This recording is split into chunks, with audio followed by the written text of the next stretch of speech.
Welcome back to TV5 News at 9. It's time now for Medical Moments with Covenant Healthcare. Joining us this morning is Dr. Atul Rajpakar. Thank you so much for being here. Thank you. Thanks for having me. It's a pleasure. So today we are talking about a very common issue for people, urinary incontinence. Can you tell us a little bit about what that problem is? So to put it simply, urinary incontinence is leakage of urine. It's a condition that occurs in both males as well as females. However, it is much more common in females. And studies have shown that more than 50% of ladies more than 20 years of age have some degree of urinary incontinence. And this problem only increases with age. Having said that, in spite of that, patients do not seek treatment either because they are too embarrassed to talk about it or they believe it's just a normal process of aging. Let me tell you, urinary incontinence is not normal. There could be an underlying cause that could be causing it, some other underlying medical conditions such as diabetes or sometimes even heart disease. And if you identify this problem and the cause of urinary incontinence, then you can usually treat this urinary incontinence. And there are a lot of treatment options available. So it's important to get checked out for this. Are there any symptoms that we can watch for ahead of time? As far as urinary incontinence, the type of symptoms depend upon the type of incontinence. So if you leak urine when you cough or strain, you're playing with your kids, you're jumping on the hammock, you're going to the gym and you leak, and that's stress urinary incontinence. Urge urinary incontinence is secondary to an overactive bladder, so which means you leak urine before you make it to the restroom. Okay. And rarely there can be something called as overflow incontinence, which occurs in patients that have weak bladders.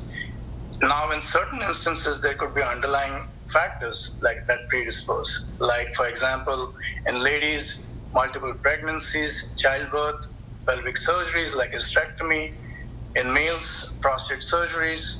All these conditions can cause urinary incontinence. Uncontrolled diabetes mellitus, Parkinson's disease, can lead to urinary incontinence. And as I mentioned in the past, heart disease, which makes you retain urine in the daytime and makes you pee a lot at night, can cause urinary incontinence. So it's important to get checked out. I know that some women experience this, like you said, after giving birth. And so is there a timeline of after that maybe if they're still experiencing it, they should get it checked out? Yeah, sure. I mean, firstly, they should try simple measures like performing Kegel exercises. These are exercises to strengthen your pelvic floor muscles. If that doesn't work, seek help and try and figure out, because there are physical therapy options that are available to help patients that young.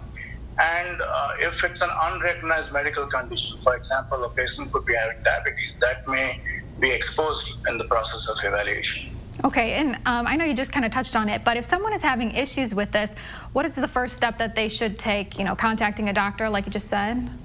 Yes, it's important to get yourself checked out because, as I mentioned, there are treatment options available. Some of the treatment options involve correcting your underlying problem that you have, which is like diabetes or heart disease. In other situations, for example, if you have stress urinary incontinence, performing Kegel exercises should suffice.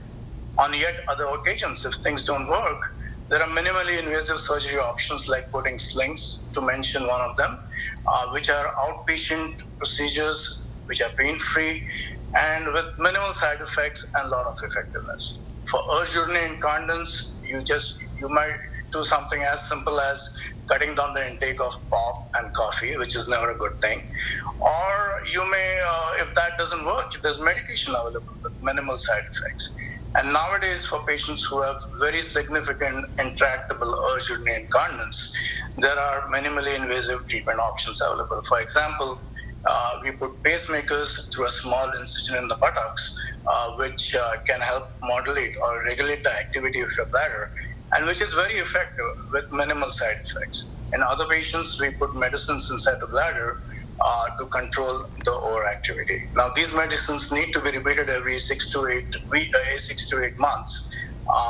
But as you can see, what I'm trying to get at is treatment is available. It's reasonably safe. So you need to seek help for taking care of this. And again, if there is an underlying medical problem that is causing this, treating that medical condition will help correct your underlying urinary incontinence. And is there anything else that you'd like to share about this or anything else that we should know?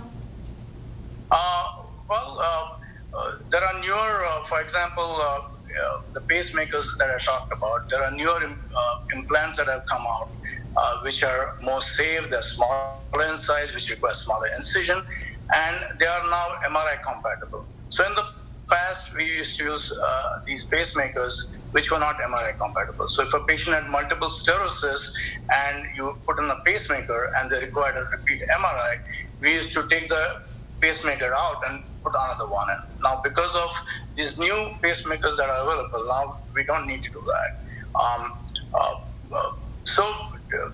The important thing, again, I'm stressing is get yourself checked by a doctor. There are treatment options that are available, and get a life back.